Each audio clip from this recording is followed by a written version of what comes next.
మధ్యకాలంలో దాదాపు ఒక దశాబ్దన్నర కాలంగా ఎప్పుడు చూడనటువంటి ఒక పెద్ద ఇన్సిడెంట్ మన జూన్ 12వ తారీఖున ఎయిర్ ఇండియా ఫ్లైట్ క్రాష్ చూసాం. దాదాపు 232 మంది ప్యాసింజర్స్, ఫ్లైట్ కూలిపోయినటువంటి ప్రాంతంలో చదువుతున్నటువంటి మెడికోస్ దాదాపు 35 మంది మెడికోస్. ఇది ఒక చాలా పెద్ద ప్రపంచ ఫ్లైట్ యాక్సిడెంట్స్ లో ఇది ఒక పెద్ద ఘటన. అప్పటికే పెద్ద ఎత్తున వారి మీద విమర్శలు వచ్చినాయి. అటువంటి ఓ పెద్ద దుర్ఘటన జరిగినప్పుడు అక్కడ కూడా వెళ్ళి రీల్స్ చేసుకున్నారు అనేటువంటి ఒక అపవాదు మన మీద వచ్చింది. దేశవ్యాప్తంగా మన మంత్రి గారిని అనేక జాతీయ మీడియా ఛానల్స్ కానీ అనేక మంది ప్రముఖులు కానీ విమర్శించినటువంటి పరిస్థితులు కూడా చూసాం. తీరా గడిచినటువంటి 4 రోజులుగా అసలు జాతీయ మీడియా ఛానల్స్ వారు మాట్లాడుతున్నటువంటి తీరు చూసిన తర్వాత అసలు ఆ పొజిషన్లో ఉన్నటువంటి వారు ఎవరన్నా సరే దేశ ప్రజలకి, ముఖ్యంగా ఈ విమానయాన దాంట్లో ఇబ్బందులు పడుతున్నటువంటి ప్రజలకి క్షమాపణ చెప్పాల్సినటువంటి బాధ్యత ఆ మంత్రిత్వ శాఖని ప్రాతినిధ్యం వహిస్తున్నటువంటి మంత్రి గారి మీద ఉంది. సరే, దాని వరకు వాళ్ళు వెళ్ళలేదు, దాని గురించి మాట్లాడట్లేదు. తీరా ఈ తెలుగుదేశం పార్టీ అధికార ప్రతినిధులు అయితే దీని మొత్తం వ్యవహారాన్ని మా లోకేష్ గారి దగ్గరుండి పర్యవేక్షిస్తున్నారని చెప్పి జాతీయ మీడియాలో వారు మాట్లాడతారు. అసలు లోకేష్ ఎవరు? లోకేష్కి ఆ మంత్రిత్వ శాఖకి సంబంధం ఏంటి? దేశంలో ఉన్నటువంటి రాష్ట్రాల్లో ఒక రాష్ట్రంలో ఒక శాఖకి మంత్రి అయిన, దాదాపు 29 రాష్ట్రాల్లో ఒక రాష్ట్రంలో ఉన్నటువంటి వివిధ డిపార్ట్మెంట్స్లో ఒక డిపార్ట్మెంట్కి ఆయన మంత్రి.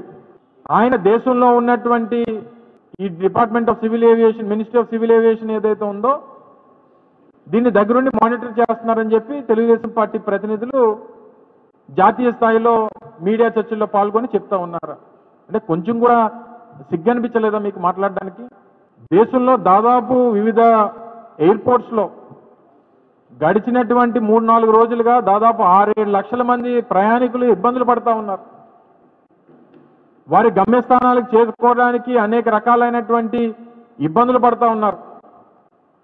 కొన్ని వీడియోస్ చూస్తే తండ్రిని కోల్పోయినటువంటి బిడ్డ ఆఖరి చూపుల కోసం ఆ తండ్రిని చూడడానికి వెళ్ళడానికి కూడా అవకాశం లేనటువంటి పరిస్థితుల్లో ఒక ప్రయాణికుడు, పెళ్లి చేసుకున్నటువంటి 2 భార్యాభర్తలు వారు ఏదో ఒక ఊర్లో రిసెప్షన్ పెట్టుకుంటే చివరికి అతిథులందరూ వచ్చారు, భార్యాభర్తలు మాత్రం ఎయిర్పోర్ట్లో ఉండిపోయారు. ఆ రిసెప్షన్లో పాల్గొనాల్సినటువంటి వారు ఆ 2 భార్యాభర్తలను ఆశీర్వదించడానికి వచ్చినటువంటి ఆ గెస్టులందరూ కూడా, అతిథులందరూ వచ్చారు. ఆ భార్యాభర్తలేమో వీడియో కాల్ పెట్టుకొని జూమ్ కాల్లోనేమో వారి రిసెప్షన్ చేసుకున్నారు. ఉద్యోగ అవకాశాల కోసం, ఇంటర్వ్యూల కోసం వెళ్ళినటువంటి వారు వివిధ ఎయిర్పోర్ట్లో స్టాండర్డ్ అయిపోయి ఉన్నటువంటి పరిస్థితులు ఉన్నారు. ఇతర చదువుల కోసం, వీసాల కోసం, వారి వీసా ఇంటర్వ్యూస్ కోసం అటెండ్ అవ్వడానికి వెళ్లాల్సినటువంటి వారు వివిధ ఎయిర్పోర్ట్లో నిలిచిపోయినటువంటి పరిస్థితులు ఉన్నాయి. దేశవ్యాప్తంగా అనేక ఎయిర్పోర్ట్లు ఏదైతే ఈ FDTL అనేటువంటిది ఫ్లైట్ డ్యూటీ టైం లిమిటేషన్స్ అనేటువంటి నార్మ్ ఏదైతే తీసుకొని వచ్చారో ఆ రెగ్యులేషన్ తీసుకొచ్చినటువంటి రెగ్యులేషన్ని ఇంప్లిమెంట్ చేస్తే వచ్చేటువంటి రిపర్కేషన్స్ ఏంటి, రాబోయేటువంటి ఇబ్బందుల్ని ఏ రకంగా అసెస్ చేయాలి, దానివల్ల వచ్చేటువంటి ప్రయాణికులకి వచ్చేటువంటి ఇబ్బందులు ఏంటి అనేటువంటిది అసెస్ చేయాల్సినటువంటి బాధ్యత డిపార్ట్మెంట్ది. ఈరోజు నాకు తెలిసి దేశంలో ఉన్నటువంటి కమర్షియల్ ఫ్లైట్స్ మార్కెట్ షేర్లో ఇండిగో దాదాపు 60% ఉంది. 60% ఇండిగో దాదాపు 2200 సర్వీసులు నడుపుతుంది రోజుకి ఇండిగో సంస్థ. దాదాపు 4 నుంచి 5 లక్షల మంది ప్యాసింజర్స్ని వారి ఫ్లైట్స్లో ట్రావెల్ చేస్తుంటారు. అటువంటిది నిన్న దాదాపు 1000 ఫ్లైట్లు, మొన్న 1000 ఫ్లైట్లు, దానికి ముందు 500 ఫ్లైట్లు రోజువారీ క్యాన్సిల్ అయిపోతూ ఉన్నాయి. ఈ FDTL రెగ్యులేషన్స్ పెట్టినప్పుడు 36 గంటలను కాస్త రెస్ట్ టైం ఏదైతే పైలట్లకు ఉండేదో 36 గంటలు కాస్త 48 గంటలు చేశారు. 48 గంటలు చేసినప్పుడు 4000 మంది పైలట్లు ఉంటే ఈ నామ్స్ ప్రకారం ఇంకొక 800 మంది పైలట్లు ఎక్స్ట్రా కావాల్సినటువంటి పరిస్థితి వస్తుంది. ఒకవేళ అడిషనల్గా ఇంకో 800 మంది పైలట్లు కావాల్సి వచ్చినప్పుడు ఆ అవైలబిలిటీ ఆఫ్ పైలట్స్ ఆ 800 మంది ఉంటే వాళ్ళు రెగ్యులర్ ఆపరేషన్స్ అనేటువంటి జరుగుతాయి. లేదు 800 మంది పైలట్లు అందుబాటులో లేరు, మా దగ్గర అవకాశం లేదు అన్నప్పుడు ఏం చేయాలి? ఉన్నటువంటి ఫ్లైట్ ఆపరేషన్స్ ఏవైతే ఉన్నాయో అందులో ఉన్నటువంటి ఫ్లైట్ ఆపరేషన్స్ అన్న 25% తగ్గించాలి. ఒకవేళ 2000 ఫ్లైట్లు రోజుకి నడిపితే కనీసం ఒక 500 ఆపరేషన్స్ కట్ చేసుకొని రూట్స్ కట్ చేసి 1500 చేస్తే ఉన్నటువంటి పైలట్స్ తాలూకా అవైలబిలిటీతో వారి ఆపరేషన్స్ అన్ని కూడా నడిచేవి. దానికి ఏం చేశారు? రెగ్యులేషన్స్ తీసుకొని వచ్చి పైలట్ల సంఖ్య అనేటువంటిది లేదని తెలిసి ఇవ్వాల్సినటువంటి రూట్స్ ఏవైతే ఉన్నాయో అవన్నీ ముందుగానే అప్రూవల్ ఇచ్చేసి ఈరోజు మేము దగ్గరుండి మానిటర్ చేస్తున్నాం, వార్ రూములు పెట్టాం, కూర్చొని చూస్తున్నాం, చేస్తున్నాం అని అంటే ప్రజలు ఎంతమంది ఇబ్బంది పడతా ఉన్నారు దేశవ్యాప్తంగా? నాకు తెలిసి విశాఖపట్నంలోనే నిన్న 12 ఫ్లైట్లు క్యాన్సిల్ అయిపోయినాయి. ఈరోజు విశాఖపట్నం నుంచి హైదరాబాద్ వెళ్ళాలంటే ఫ్లైట్ టికెట్లు దాదాపు 26,000 నుంచి 30,000 రూపాయలు అమ్ముతా ఉన్నారు. వైజాగ్ నుంచి ఢిల్లీ వెళ్ళాలంటే 50,000 రూపాయలు చెప్తా ఉన్నారు ఒక పక్క వెళ్ళేటువంటి టికెట్.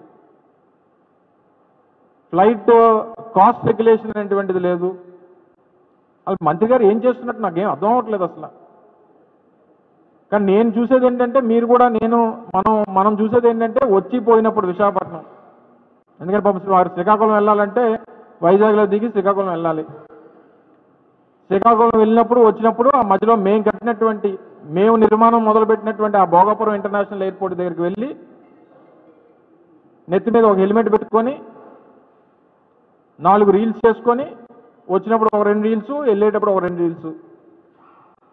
ఇంతకు మించి వారి దేశంలో విమానయాన మంత్రిగా, పౌర విమానయాన శాఖకు సంబంధించినటువంటి మంత్రిగా వారు సాధించింది ఏంటి? ఇప్పుడు మామూలుగా దీంట్లో పార్లమెంట్ స్టాండింగ్ కమిటీ ఒక నివేదిక ఇచ్చారు. ఇది flight duty time limitation norms, దీన్ని అమలు చేయాలని చెప్పారు. దీంట్లో మెయిన్గా పైలట్లు, ఇతర క్రూ సభ్యులందరికీ అంతర్జాతీయ ప్రమాణాలకు అనుగుణంగా విశ్రాంతి, మళ్ళా డ్యూటీ, ఇవన్నీ కూడా భద్రత, ఇవన్నీ కూడా మేనేజ్ చేస్తారు. అయితే ఇక్కడ ప్రస్తుతం పనిచేస్తున్న సిబ్బందికి ఎక్కువ విశ్రాంతి ఇచ్చినప్పుడే అదే సర్వీస్ నడపడానికి ఎక్కువ సిబ్బందిని నియమించుకోవాలి. అది ఇండిగో చేయలేకపోయారు. ఇండిగో 65% వాళ్ళవే ఫ్లైట్స్ వచ్చాయి. దీనివల్ల తక్కువ ఖర్చుతో, తక్కువ సిబ్బందితో నడిచే సంస్థగా వాళ్ళు ముందుకెళ్ళిపోయారు. ఇప్పుడు ఈ టైం ఇచ్చారు, ఆ టైంలో వాళ్ళు చేయలేకపోయారు. డిసెంబర్ 4న 550 విమానాలు, డిసెంబర్ 5న 1,600 విమానాలు 2 రద్దు అయిపోయినాయి. 4, 5కు 2 రోజులకి. దీంతో రోస్టర్ని సరిగా మేనేజ్ చేయకుండా పోవడం, ఒకటొకటి రియాక్షన్స్ రావడం, చైన్ ఆఫ్ రియాక్షన్స్ రావడం, దీనివల్ల పబ్లిక్ కూడా చాలా ఇబ్బంది పడే పరిస్థితి వచ్చారు. కడాను వాళ్ళు క్షమాపణ చెప్పి డబ్బులు కూడా తిరిగి పే చేశారు, కానీ ఇన్కన్వీనియన్స్ మాత్రం విపరీతంగా జరిగే పరిస్థితి వచ్చింది. అదే మరిగా ఈరోజు టిఎల్ నిబంధనల ప్రకారం ఇండిగో సంస్థ మరొక టైం కూడా ఇచ్చారు. దీంతో 1-2 రోజుల్లో ఇంప్రూవ్ అవుతుందని చెప్పి ఒక అసెస్మెంట్కి వచ్చారు. అల్టిమేట్గా సేఫ్టీ, ఇప్పుడు నా హెలికాప్టర్ కూడా ఇన్ని గంటలు చేసిన తర్వాత they are not authorized to go for piloting. ఇలాంటి నిబంధనలు ఉంటాయి. ఆ నిబంధనలు అమలు చేశారు కాబట్టి ఇలాంటి ఇబ్బందులు వచ్చాయి. అది గవర్నమెంట్ ఆఫ్ ఇండియా చూసుకుంటుంది. ఇక్కడ నేను సూపర్వైజ్ చేయడం లేదు, అది గవర్నమెంట్ ఆఫ్ ఇండియాలో ఉంటుంది. ఓసారి అనూహ్యంగా 1 or 2 ఇలాంటి సమస్యలు వచ్చినప్పుడు అన్ఎక్స్పెక్టెడ్ ఇప్పుడు 60-65% ఇండిగో సర్వీసెస్ అని రన్ చేస్తుంది. మేజర్ మోనోపలీ కింద, మేజర్ ప్లేయర్ కింద వాళ్ళు ఉన్నారు కాబట్టి ఇలాంటి సమస్యలు వచ్చాయి. దాన్ని గవర్నమెంట్ ఆఫ్ ఇండియా సార్ట్అవుట్ చేస్తుంది. I have confidence. It's okay. కానీ మా party MP answerable to parliament, answerable to honourable prime minister. కాబట్టి ఇక్కడి నుంచి నేనేదో మానిటరీ చేస్తాను every day to day. Party MP, it is a NDA government. ఇప్పుడు మాకు సత్య ఉంటాడు, ఇక్కడ మంత్రిగా పనిచేస్తారు. గవర్నమెంట్ ఆఫ్ ఇండియా లేదంటే బీజేపీ, ఆల్ ఇండియా బీజేపీ ఈయన తప్పు చేస్తే వాళ్ళు నేను అడగలేను కదా. అది తప్పని కాదు, టెక్నికల్గా ఫెయిల్ అయినా ఇలాంటివి ఉంటాయి. దాన్ని వాళ్ళు హ్యాండిల్ చేస్తారు స్మూత్గా.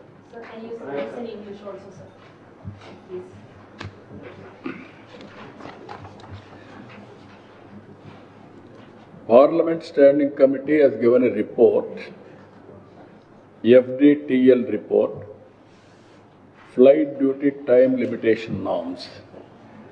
On the basis of that, what is the work pilots can do, and also related crews, everybody, how they are going to operate in flight journey. Always there are some norms. Pilot cannot exceed number of hours on duty. They need some sufficient rest, or otherwise there will be a problem. But only Indigo has managed all these years low budget airline, and also they won't recruit people. Because of these norms, they have to implement it. All of a sudden, December 4, 550 flights, December 5th, 600 flights have been cancelled. Huge inconvenience for the people, passengers, because non-managing the rostrum. That is where they have committed a mistake. All these things has caused so much of disturbances. Today, again, Government of India has given some relief. That is LDTL Nibandhalni, they have simplified, or they have given some more time, everything. Now normalcy, people are expecting that the Government of India will review. Issue is here, 60 to 65% are run by Indigo, single largest agency. They are doing, operator they are doing. Because of this, Government of India also is very firm. They ordered immediately they have to pay back all the money. They have paid, it seems. Now Government of India will regulate everything. So how do you see the politics that is playing behind this, sir? Because they say... Well, there is no head and tail for that party. They will do all these things. They want something sensational. They will blame. They will throw mud on us. They want to escape what they have committed, all crimes. That's why they are talking. But it is in Government of India. Generally, performance of central ministers, as Chief Minister, I won't intervene. That is the prerogative of Prime Minister. They will guide him. They will get it done work. Even my cabinet, I am responsible.